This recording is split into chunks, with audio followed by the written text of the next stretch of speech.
Welcome back to the Snowpoint Cast. Today we're going to be reviewing a deck called Queendom. It's a deck from 2006. It got top 4 at the World Championships at the time. Got him Jeremy Marone. This is his exact list, and this is the list that top 4'd Worlds that year. So let's get right into it. So you start off with 4 Nidoran. Nidoran has a great attack called Look for Friends. So you flip over cards from the top of your deck until you find a basic Pokemon, and then you put it in your hand. So it's really good to find another Nidoran. You only play 3 basics, so you can only get a Nidoran, a Houndour, or a Pidgey. So really good card for consistency. It just lets you search for Pokemon. You play 3 Nidorina. Nidorina has another really good search attack. So it has 80 HP, which is above average for a stage 1. But fast evolution is crazy good. So for 2 energy or a single double rainbow attach, you can search your deck for up to 2 evolution cards and put them into your hand, which is like crazy good, because if you have a Nidorina, you're definitely getting a Nidoqueen for sure. But if you have a Pidgey as well and a rare candy, you can just get a Pidgeot, and then all of a sudden you go Nidoqueen, candy, Pidgeot, and your board is looking really hot. Sometimes it's even worse if you have like a Holon Mentor to just fast evolution twice before you start attacking so that your board gets crazy good, because Nidoqueen attacks based off the amount of evolved Pokemon that you have in play. So there's a lot of synergy between the Nidorina and the Nidoqueen. You play 3 just because that attack is so good. Okay, so you play 4 Nidoqueen. Nidoqueen is a really good card. So it has 120 HP, which is pretty fat for a stage 2. It's same as Tyranitar, a lot more than Ludicolo's. It has a Pokebody called Family Bonds. So as long as you have Nidoqueen in play, the retreat cost for your Nidoran, Nidorina, Nidoran, and Nidorino, and Nidoking is 0. I mean, you don't play Nidoking, Nidorino, or Nidoran male, but having free retreat for your Nidorinas and Nidorans is cool, because especially if you like fast evolution, evolve to the one on your bench, fast evolution again, look for 2 Pokemon, and if you've been attaching to that Nidoqueen on the bench, you have free retreat on the Nidorina that you've been fast evolutioning. You can retreat for free and then attack with the Nidoqueen with a power rate after 2 attaches. So yeah, really good. Family Bonds is a cool body. Toxic, so for 1 grass, the defending Pokemon is now poisoned. Put 2 damage counters instead of 1 on the defending Pokemon between turns. So that adds up pretty quickly. 2 to them if they don't retreat from the active. It may as well be 6, because it goes 4 back to you and then 6 back to them. And power rate, it does 50 base, because it does 40 plus 10 for each evolution card you have in play, and you need a Nidoqueen to use the attack. So all of a sudden that's 110 damage, which is crazy fast for 2 turns. It also can be good because Toxic shuts off, back in the day it used to shut off Poke Powers. So if your opponent has like a Pidgeot active or a Macargo active and you Toxic it, you're also shutting off that power, which can be really useful depending on the matchup. So it has a second attack called Power Rate, 40 plus 10 for each evolution card you have in play. Adds up really quickly because, like I was saying, fast evolution lets you search evolution cards, and you can just set up your board really quick. And it can max out at a lot of damage. You're doing 40, 50, 60, 70, 80, 90, 100 damage for 3, which is pretty fat. And with a Toxic, you can kill almost anything in the format in 2 turns. So really strong card. So you play a 3-2-3-1 Pidgeot line. And that's kind of a funky line, but the reason you play more Pidgeot than you do Pidgey is because look for friends. You want to start with a Nidoran, and starting with a Nidoran helps your consistency a lot. And if you play 4 Pidgey, the odds that you start with a Nidoran go from 50%, because you only play 4 basics that aren't Nidoran, to less than that. That you have a 5 and 9 to not start the Nidoran, which is significantly worse than a 50-50 chance of starting the Nidoran. Or it's actually more than 50-50, because you could have another basic and the Nidoran. Regardless, so you play 1 Pidgey. Corners can be really good, especially if you Toxic your opponent. A combo that was often pulled off in the day was Toxic into corner or clutch, so that they can't retreat out of the poison. So you play 2 Pidgeotto. You play the thicker retreat or thicker stage 2 lines, because again, power rate does damage based on your evolution Pokemon in play. So you play a significant amount of evolution Pokemon. A clutch for 10, opponent can't retreat. It's got free retreat as well, so Pidgeot is a good card. And then you play 3 Quick Search Pidgeot. So Quick Search is a crazy good power. Quick Search says search your deck for any card, and then you can just put it in your hand, which it seems like cheating, but it's not because the power lets you do it. So it's got free retreat as well. Pidgeot also has a really good attack. So clutch for 2 colorless, it does 40, and then your opponent can't retreat. And again, that toxic clutch combo, if your opponent has something really threatening in the active, like a big stage 2 EX or like a Tyranitar, being able to poison that and then forcing them to not retreat is a very good combo for sure. So you also play 1 Delta Pidgeot. Delta Pidgeot is a really interesting card. I'm going to talk about Delta Pidgeot for a second. So Delta Pidgeot also has 100 HP.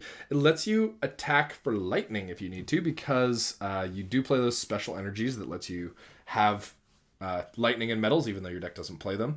So having that different type can be good. But so the main reason you play it is for Delta Reserve. So Delta Reserve says, as long as Pidgeot has any Holon Energy cards attached to it, each player's Pokemon, excluding Pokemon that has Delta on its card, can't use any Poke Powers. So that shuts off a lot of things. LBS, which is one of the best decks in the format, plays Blastoise, and it has a power that lets you just break the energy attach rule. Shut off.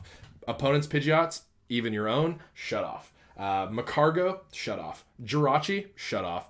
Any Pokemon that uses a power in Electrode, Electrode, or Dragonite, shut off. It doesn't shut off Meta Knight's abilities because the Pokemon in Meta Knight are Delta Pokemon. But being able to shut off that plethora of Pokemon is a really... It's a strong argument for why this card should be played in the deck. So yeah, it's a really cool card. It has a retreat cost, which is whatever. But you play it seems weird to play 3 Pidgey, 2 Pidgeotto, and then 4 Pidgeot. But you don't really play 3 Pidgeot. It's more just so that you can have the early game quick search consistency, and so you can hit it right away. But yeah, Delta Reserve is good, and it helps you win a lot of matchups that you would usually struggle to keep up with this deck. Okay, so you also play a 1/1 Houndoom. So the Houndour is not really important. It has a Pokebody called Dark Lift. If Houndour has any Dark Energy attached to it, the retreat cost for Houndour is 0. You don't play any Dark Energy, so it's kind of pointless. But yeah, you need to play the Houndour for the Houndoom. The Houndoom, however, is very good. So Houndoom has a Pokebody called Lonesome. And it stays on because it's a body, not a power. Delta Pidgeot shuts off powers, but not bodies. So Lonesome says as long as you have less Pokemon in play than your opponent can't play trainer cards from his or her hand. So it still lets them use supporter cards, but not being able to play Rare Candy or Stadiums or Holon Transciever, especially when you don't need a lot to be putting on a lot of pressure. Like if you have a Pidgeot and a Nidoqueen and a Nidoran and a Houndoom, and your opponent has like a 4 bench board, they're trainer locked and they're toxic. So you're shutting off their powers on their active, you're locking trainer cards, and if you hit a Pidgeot Delta and a Holon Energy, all of a sudden you're shutting off their powers too, which is a very significant lock against a lot of decks. And it's the reason the deck got top 4, because with combination, all those locks together can be a really big hill to climb if you're don't have a lot of cards that aren't power-based or trainer-based in your hand.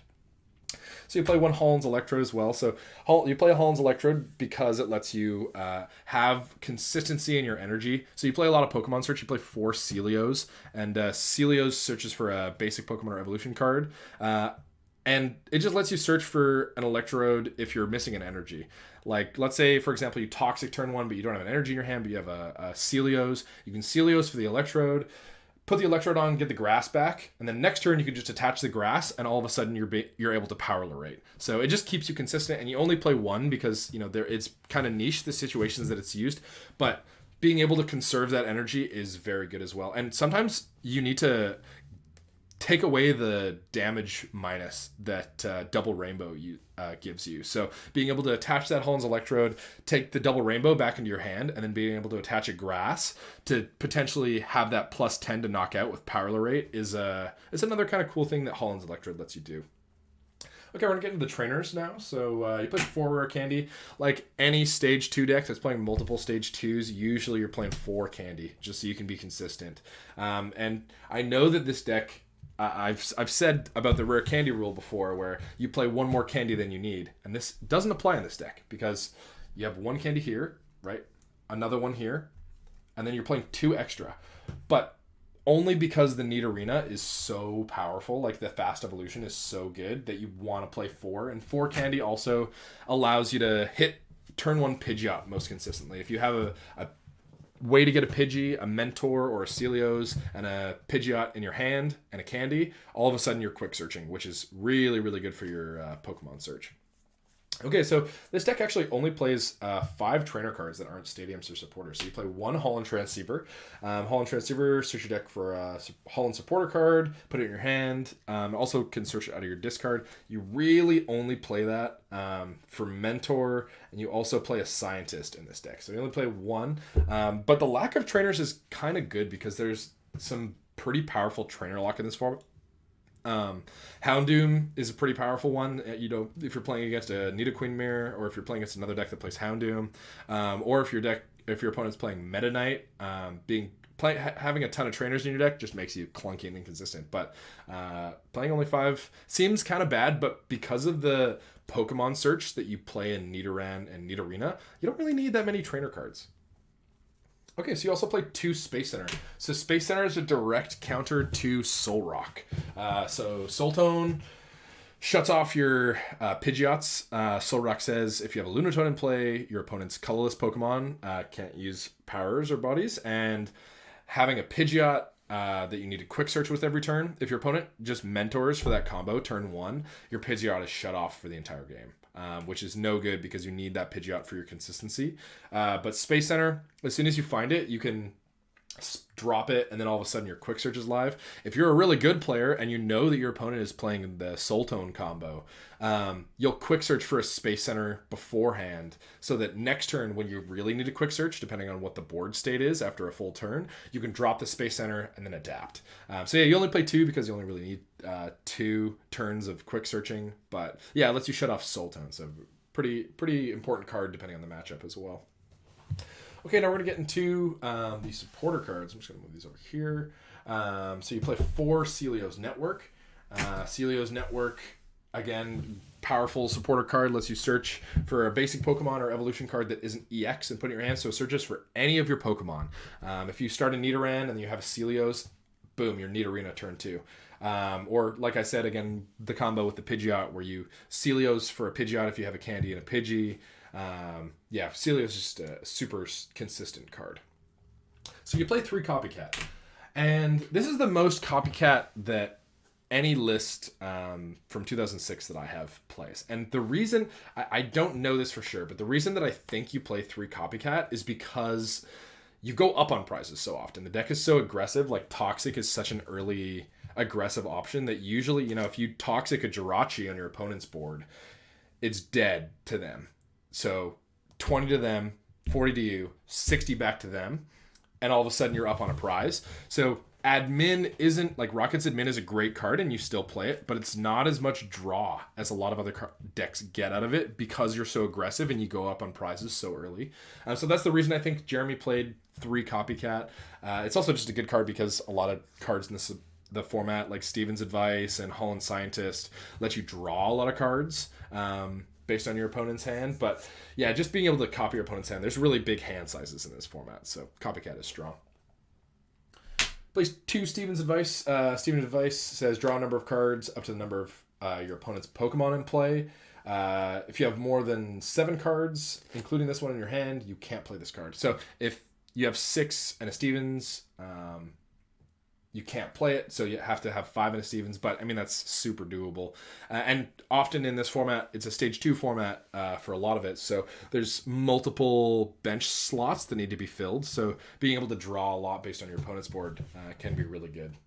And that's another card that a reason I think Copycat is so played is because Steven's Advice was staple in like every deck, and you know, if your opponent's Stevensing and getting their hand to like 10 to 13 all the time, being able to Copycat shuffle draw from 10 to 13 is really strong. So you do play 2 Admin as well. Rocket's Admin, each player shuffles their hand as their deck, and then you draw for your prizes. You can draw up to your prizes. You don't have to draw that many cards, but I don't know why you wouldn't. So yeah, you play 2 just because being able to disturb your opponent's hand is really good, and you never know, like you could just hit a slow start and your opponent starts to roll you. Being able to hurt their hand size can be important as well. So you do play 2 Holon Mentor as well. Holon Mentor is a great turn 1 supporter. So you have to discard a card from your hand, and then you search your deck for 3 basic Pokemon with 100 HP or less. All of your basic Pokemon have 100 HP or less, so you search for 3 of your basics and put it on your bench. Quite often, that's going to be a Houndour and 2 other things, depending on your board. So let's say you start with a Pidgey, you're probably going to get a Houndour and 2 Nidorans. If you start with a Nidoran, probably going to get a Nidoran, a Pidgey, and a Houndour. But hitting that Houndoom as early as you can to slow your opponent's setup is very important. So if you can do that earlier than later is good. I mean, if you don't hit the Houndour, you don't hit the Houndour. But if you have that option to search for the Houndour, it's definitely one of your mentor targets turn 1 if you can. You play Holon Scientist as well. Holon Scientist is another one of those cards that helps if your opponent has a massive hand. So you discard a card from your hand, and then you draw up into how many cards your opponent has.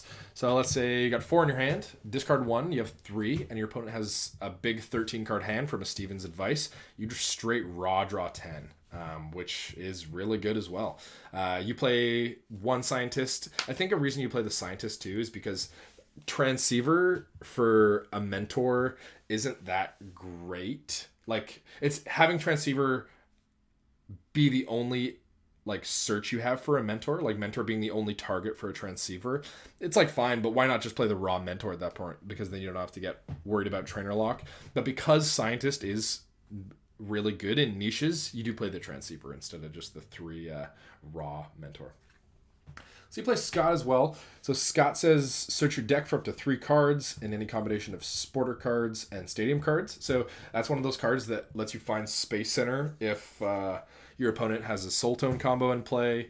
It also lets you just keep other supporter cards in your hand. So let's say you Scott, you can get a Space Center, a Celio's, and then a Copycat.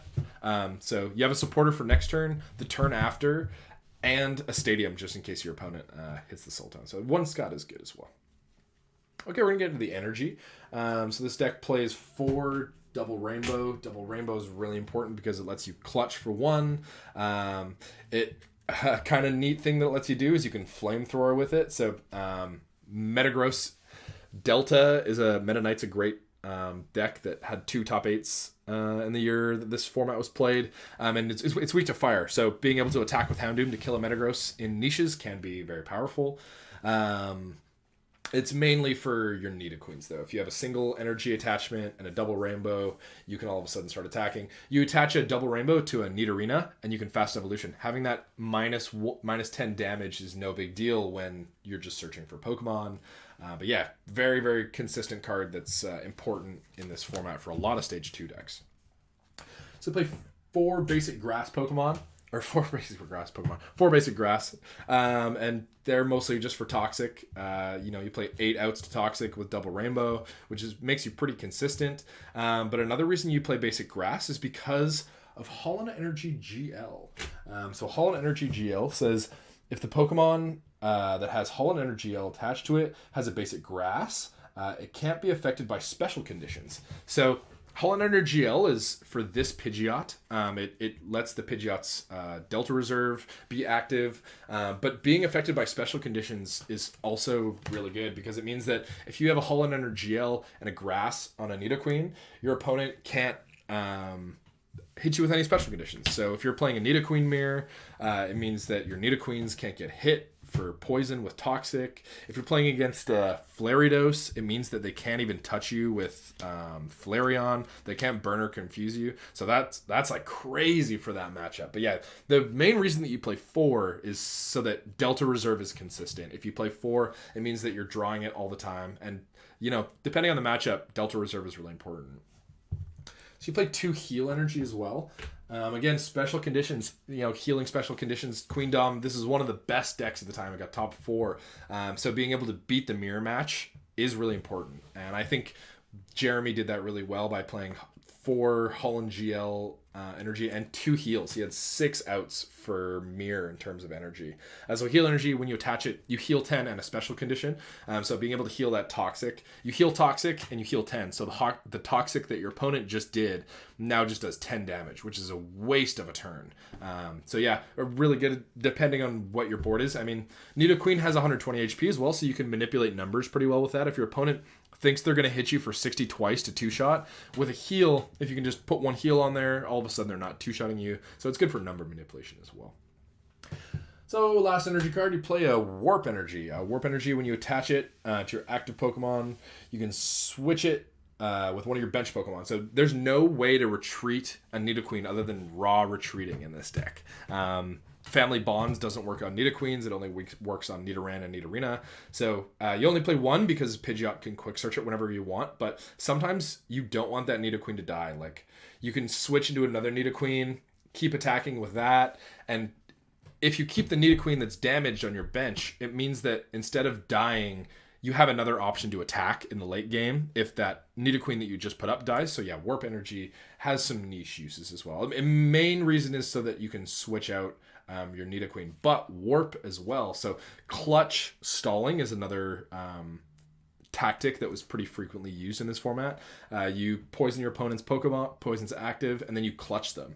And if you're playing the mirror and you get poisoned into a clutch, it can be really bad because all of a sudden they're two-shotting you. But being able to just go, I'm not going to deal with this clutch. I'm just going to Warp Energy out of there and start attacking you with something else is really cool. Another thing that I didn't mention, so this Pidgeot is a lightning type, and Pidgeot's weak to lightning. So in any match where your opponent has a Pidgeot, and they're trying to counter your Nidoqueen with a Pidgeot, because Nidoqueen is fighting type.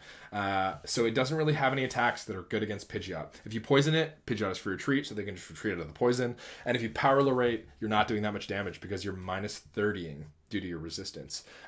But with the Delta Pidgeot, you can actually just one-shot your opponent's active with Rotating Claw. So that's kind of an interesting use for that card that I didn't discuss with it. Okay, so thanks so much for tuning in. Yeah, if you have any questions about the deck, leave them below and I'll get back to them. And yeah, thanks so much for tuning in.